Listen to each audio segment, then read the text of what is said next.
नमस्कार, आप देख रहे हैं IBC 24। मैं हूं आप सभी के साथ रचना नितेश। छत्तीसगढ़ की खबरों के इस बुलेटिन में आप सभी का बहुत बहुत स्वागत है। बीजेपी का अखिल भारतीय मंडल प्रशिक्षण शिविर रायपुर में शुरू हुआ है। ये शिविर 3 दिनों तक चलेगा। वहीं पूर्व सीएम रमन सिंह ने शिविर का शुभारंभ किया। इस मौके पर प्रदेश अध्यक्ष विष्णुदेव साय, नेता प्रतिपक्ष धर्मलाल कौशिक समेत बीजेपी के वरिष्ठ नेता मौजूद रहे।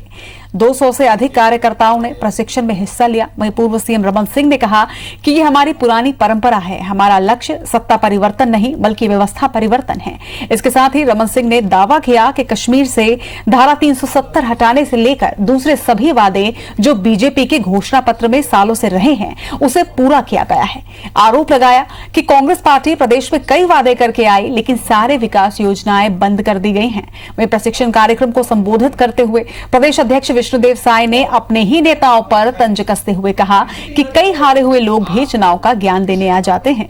किसी को प्रशिक्षण देने से पहले खुद पर अमल करना चाहिए। वहीं कांग्रेस ने इसे अपना चेहरा बचाने की कवायद बताया है।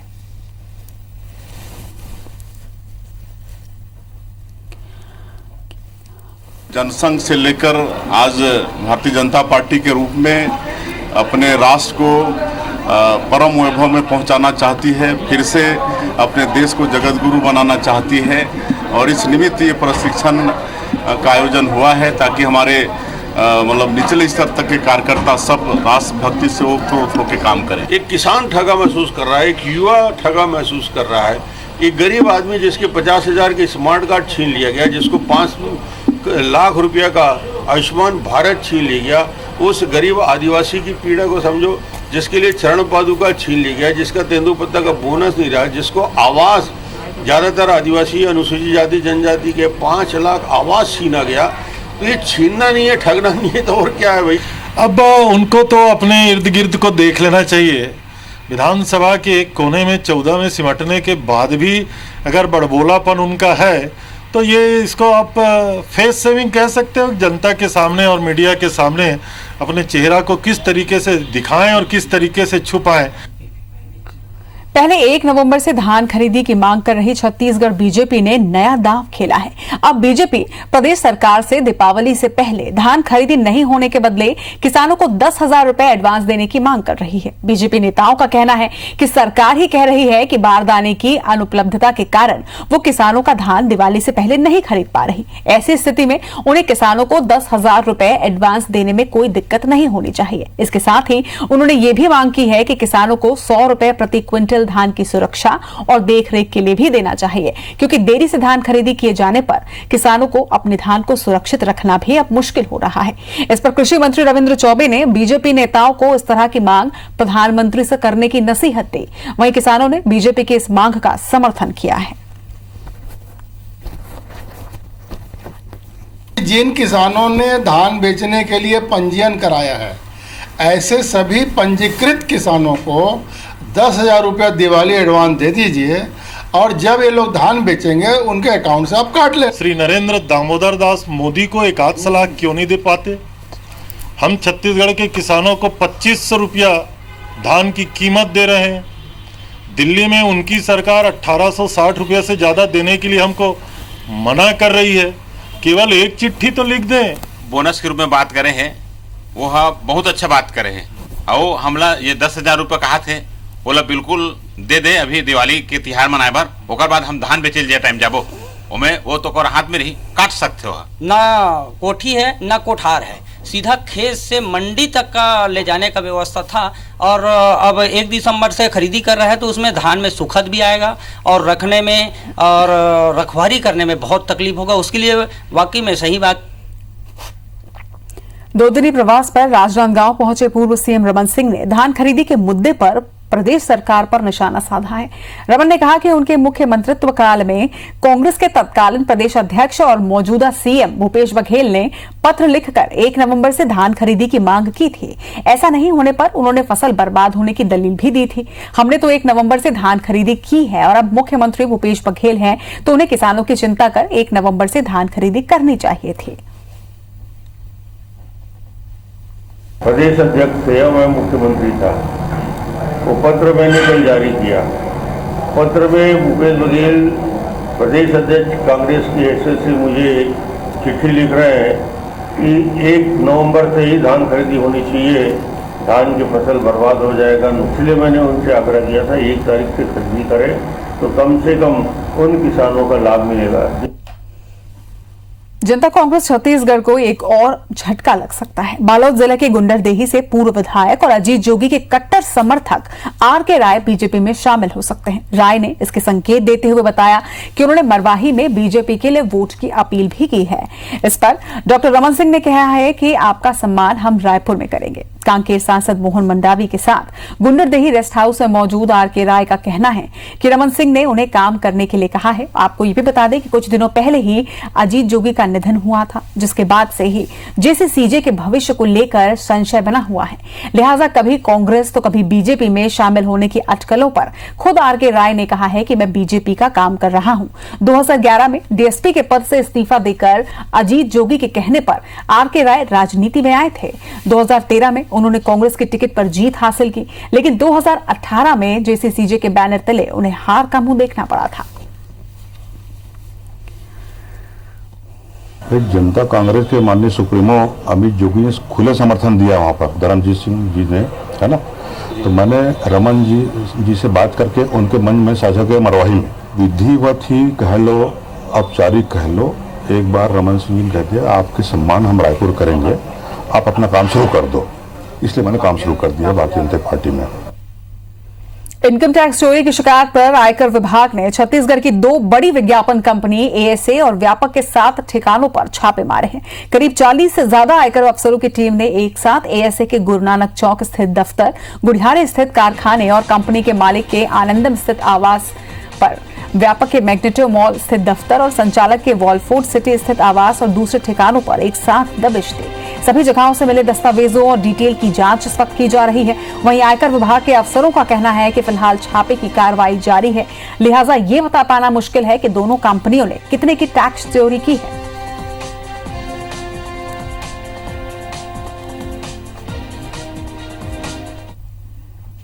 रायपुर नगर निगम चुनाव के 10 महीने बाद पहली बार हुई सामान्य सभा हंगामेदार रही। कोरोना प्रोटोकॉल का पालन करते हुए सामान्य सभा की शुरुआत हुई। वहीं सभा में बीजेपी पार्षद बगैर नेता प्रतिपक्ष के ही शामिल हुए, जिसके चलते कई बार सदन में असमंजस के हालात भी बने। हंगामे के बीच संख्या बल ज्यादा होने के चलते सभी 30 प्रस्ताव पास कर दिए गए। ज्यादातर प्रस्तावों का बीजेपी पार्षदों ने विरोध किया, लेकिन संख्या बल के आगे मजबूर नजर आए। चर्चा के दौरान बीजेपी पार्षद दल जमीन पर बैठकर विरोध करने लगे और सभापति से कोई जवाब न मिलने पर सदन से वॉकआउट भी कर दिया। सभापति प्रमोद दुबे ने विपक्ष की गैर मौजूदगी में 11 प्रस्ताव पास कर दिए, जिसके बाद विपक्ष ने जोरदार हंगामा किया। सदन में सभी 30 प्रस्ताव पास हुए हैं। वहीं 30 में से 22 प्रस्ताव नामकरण के थे। रायपुर के विकास की जब चर्चा हो रही है, जब रायपुर के शहर की पूरी चर्चा हो रही है, तो आप जरूर इसमें भाग लें। और आज बड़े बड़े एजेंडे हैं, बड़े बड़े दुकान के लेकर तेली बांधा को लेकर जो एजेंडा उन्होंने मिस कर दिया बाहर। अगर वो बाहर नहीं आते, एजेंडे में भाग लेते, तो हो सकता है कि हमारी कुछ कमी उनमें पता चलती। चर्चा नहीं करके भाग जाना नहीं होता। हमें उम्मीद होती है, ठीक है, किसी चीज़ों में आपको आपत्ति हो सकती है, उस पर सुझाव आने चाहिए, उस पर आपके विरोध दर्ज होने चाहिए, उसमें संशोधन की पूरी गुंजाइश होती है। तो हमको क्यों मोहरा बना रहे भाई? तो इस तरह के प्रस्ताव लाके ये कुल मिला के महापुरुषों के प्रति इनकी भावनाएं अच्छी नहीं है। ये दिखाने के लिए मीठी मीठी बात करते, लेकिन इनके मन में इतना छल कपट है, आज ये स्पष्ट रूप से देखने को मिला। महापौर के दबाव में सभापति कार्य कर रहे हैं और उसके एजेंट बन गए कांग्रेस के और पिट्ठू हो गए। और पूरी गरिमा को, सभापति की पूरी गरिमा को उन्होंने आज दिखा दिया कि वो आगे भी इसी प्रकार का सदन चलाएंगे। उनको निष्पक्षता पूर्वक विपक्ष से कोई लेना देना नहीं है। रायपुर नगर निगम की पहली सामान्य सभा में नेता प्रतिपक्ष नहीं होने से बीजेपी पार्षदों की अनुशासनहीनता भी नजर आई। कई पार्षद सदन में अपनी बात रखने के बजाय मोबाइल में वीडियो देखने में मशगूल रहे। 7 घंटे की सामान्य सभा में लगभग 1.5 लाख रुपए का खर्च आता है, जिसमें 70 पार्षदों को जनहित के मुद्दों को उठाना होता है। लेकिन इस सभा में प्रश्नकाल के दौरान बीजेपी पार्षद मनोज वर्मा और सरिता वर्मा अपनी साथी महिला पार्षद सुशीला धीवर का साथ देने के बजाय मोबाइल में वीडियो देखते हुए नजर आए। आए, जबकि सभा शुरू होने से पहले ही सभापति प्रमोद दुबे ने पार्षदों को मोबाइल बंद करने के निर्देश भी दिए थे। इस मामले में जब IBC 24 ने पार्षद सरिता वर्मा से सवाल किया तो उन्होंने भूल से ऐसा किए जाने की बात कही। वहीं पार्षद मनोज वर्मा ने कहा कि सभा में बात करना प्रतिबंधित है, वीडियो देखना नहीं। उनके वीडियो से किसी को परेशानी नहीं हुई और वो कोई गलत वीडियो नहीं देख रहे थे। वहीं सभापति प्रमोद दुबे ने पार्षद मनोज वर्मा को आत्म अवलोकन करने के लिए कहा, जबकि पूर्व नेता प्रतिपक्ष सूर्यकांत राठौर ने दोनों पार्षदों को आड़े हाथ लिया है। मैं कोई फोन में बात करना अनुशासन नहीं था, फोन में मैं बात तो किसी से कर नहीं रहा था। वीडियो देखने से किसी को डिस्टर्बेंस होता है, मेरी आवाज़ जाती है तो डिस्टर्बेंस होता है। और मैं कोई इधर उधर की वीडियो नहीं, भाई वो बॉडी बिल्डिंग की वीडियो देख रहा था, है ना। मैं अपने उस समय में किसी को इससे आपत्ति होगी तो बात अलग है, लेकिन आसंदी में बात करना मना है, मैं जानता हूँ। मेरी मंशा ये नहीं है कि मैं वीडियो देखूं। मैं जनहित के कार्य में हमेशा लगी रहती हूँ और जनहित का कार्य ही कर रही थी। मैसेज करने की जस्ट बाद थोड़ा सा एक ही तो आया होगा, खैर उसके लिए मैं सदन से भी और आप सबसे भी मैं क्षमा प्रार्थी हूँ। मेरे को ये नहीं करना चाहिए था। सभापति महोदय से आग्रह भी किया था कि आप सारे लोगों को मोबाइल बंद करने के लिए कहिए, सारे लोग के मोबाइल यदि बंद नहीं होते साइलेंट करने कहिए और ज़्यादातर उनके मोबाइल जब्ती रख दीजिए। ये सभापति को सदन की व्यवस्था संभालनी है, ये हमारी व्यवस्था नहीं है। जिस जनता ने आपको चुनाव जिताकर इस सदन में विकास कार्य से संबंधित अपनी बातों को रखने के लिए भेजा है, वहाँ उन बातों को न रखने के बजाय आप वीडियो अगर देख रहे हैं तो निश्चित रूप से कहीं ना कहीं ये उनके आत्मावलोकन और सदन के लिए चिंतनीय विषय है। लॉकडाउन के दौरान क्लब खोलकर पार्टी कराने वाले क्वींस क्लब के संचालकों की मनमानी और रसूख की खबर हम आपको लगातार दिखा रहे हैं और बता रहे हैं कि कैसे पहुंच के दम पर कानून की धज्जियां उड़ाई गई थी।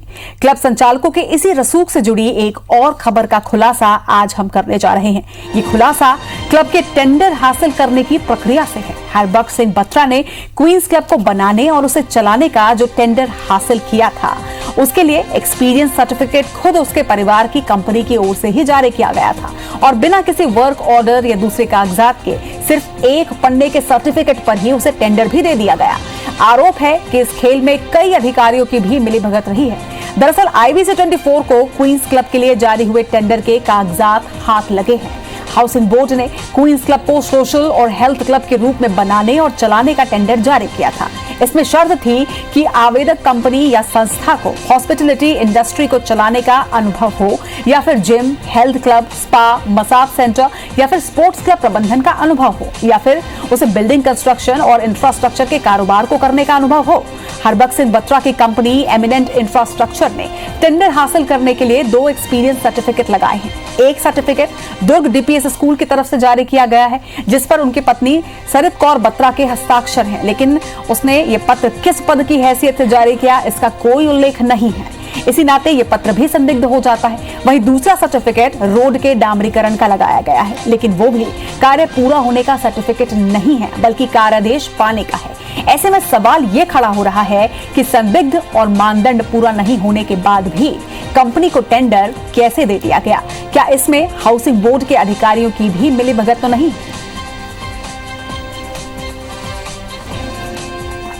चलो, तो क्वींस क्लब के मामले में एक और खुलासा कि टेंडर की जो प्रक्रिया थी उसमें भी ये गड़बड़ी अब सामने आ गई है। आखिर क्वींस क्लब के कितने खेल और सामने आने हैं ये तो वक्त ही बताएगा, क्योंकि परत दर परत लगातार क्वींस क्लब के मामले में खुलासे होते जा रहे हैं और IBC 24 लगातार ये खुलासे कर रहा है कि किस तरह नियम को ताक पर रखकर क्वींस क्लब का संचालन लगातार जारी है, मनमानी लगातार जारी है। ज्यादा जानकारी के साथ हमारे सहयोगी राजेश राज हमारे साथ जुड़ रहे हैं। राजेश, कड़ी दर कड़ी, परत दर परत क्वींस क्लब की मनमानी, रसूख और कई तरह की चीजें सामने आते जा रही है और अब एक और चीज सामने आई है जो टेंडर किस प्रक्रिया से क्वींस क्लब ने ली है। जी बिल्कुल सच कहा आपने और हम भी लगातार इसी मुद्दे को उठा रहे हैं। दरअसल लॉकडाउन में क्वींस क्लब का खुलना, वहां पार्टी होना, गोली चलना और उसके बाद संचालकों पे कोई कार्रवाई ना होना खुद ब खुद रसूख और मनमानी का एक बेजोर नमूना है। और जब हम लगातार इस मामले को पड़ताल कर रहे हैं तब उसके एक से एक बड़े कारनामे सामने आते रहे हैं। करीब 1 महीने से हम उसकी मनमानी, रसूख और गलतियों को दिखाते जा रहे हैं। अब एक और नया मामला सामने दिखा है और हमारे इन्वेस्टिगेशन में सामने आया कि जो टेंडर हुआ था उस टेंडर में भी बड़े पैमाने पे गड़बड़ी की गई होगी, इस बात की पूरी आशंका है। क्योंकि सिर्फ 2 एक्सपीरियंस लेटर के आधार पे और इतने बड़े क्लब का निर्माण करना, वो भी तमाम जो वीआईपी है प्रदेश के विधायक सांसद उनके लिए, और ये क्लब चला है। हाउसिंग बोर्ड ने जो टेंडर जारी किया था उसका लक्ष्य था कि ये सोशल क्लब होगा, हेल्थ क्लब होगा, इसमें हेल्थ के जो बैडमिंटन है, कोर्ट है, योगा शिविर है, उसका संचालन होगा, साथ में क्लब का होगा। लेकिन इस कंपनी के पास इस दोनों सेक्टर में काम करने का कोई अनुभव नहीं है। सिर्फ एक अनुभव वो सबलेट पे कार्य पाने का है, कार्य पूरा हुआ है इसका भी सर्टिफिकेट नहीं लगा है, और दूसरा खुद उसके परिवार की एक कंपनी ने, उसकी पत्नी ने एक सर्टिफिकेट जारी किया सिर्फ एक पन्ने का, लेकिन उसमें क्या वर्क ऑर्डर है, कितने का काम है, कुछ भी उल्लेख नहीं है।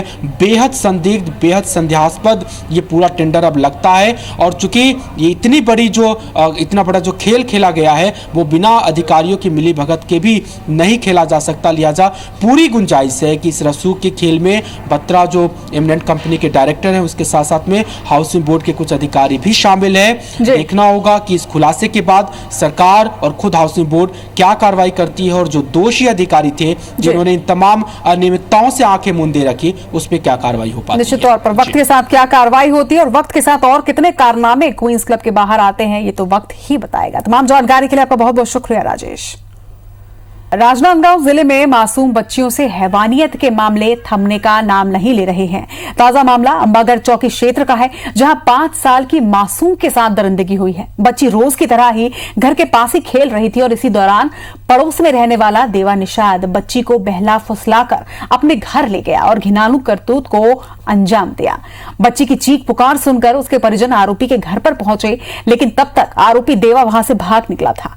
परिजन ने पुलिस को सूचना दी और बच्ची को अस्पताल में भर्ती करवाया गया, जहां बच्ची का गंभीर हालत को देखते हुए उसे राजनांदगांव रेफर किया गया है। वहीं पुलिस ने आरोपी को गिरफ्तार कर लिया। इस घटना से पूरा गांव सख्ते में है और आरोपी के खिलाफ कड़ी कार्रवाई की मांग की जा रही है।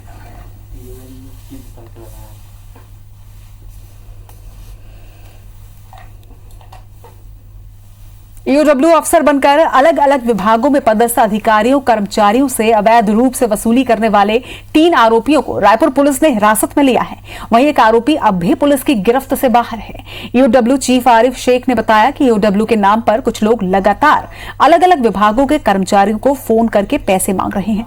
पहले से दर्ज मामलों को बंद करने को लेकर अवैध उगाही का खेल चल रहा है। इस मामले में 4 लोगों के गिरोह के सक्रिय होने की बात सामने आई थी। इस मामले में बर्खास्त एसआई सत्येंद्र सिंह वर्मा, खुद को पत्रकार और आरटीआई एक्टिविस्ट बताने वाले राकेश तराटे और निलंबित एएसआई विनोद वर्मा को गिरफ्तार किया गया है।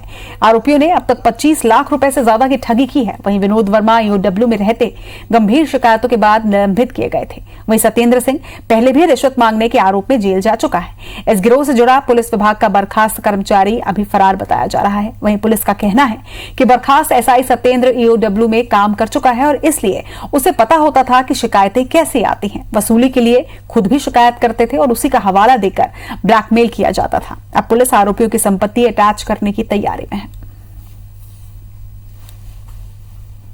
इन्होंने उस डर का फायदा उठा के ये कोशिश की कि इस तरीके की वसूली की जाए। और एक चौथा और एक साथी है जिसकी अभी अरेस्ट होनी बाकी है, वो थोड़ा फरार है, लेकिन वो अभी जल्दी, क्योंकि इसीलिए अन्य में लिखा है।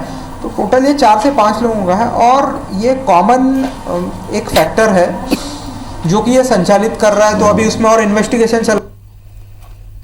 बस्तर संभाग के सबसे बड़े अस्पताल जगदलपुर मेडिकल कॉलेज में चतुर्थ वर्ग के कर्मचारियों ने खराब खाना मिलने की शिकायत कर्मचारी संघ से की है। ये कर्मचारी कोविड ड्यूटी पर तैनात हैं।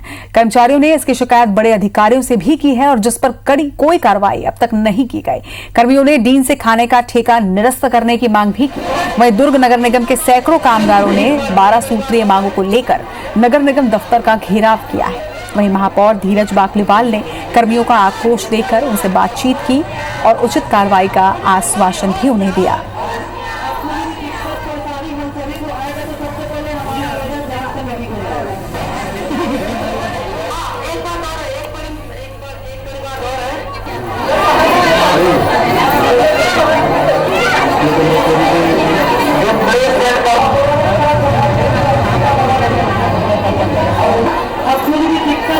हम सभी को आएगा तो सबसे पहले हमारा आवेदन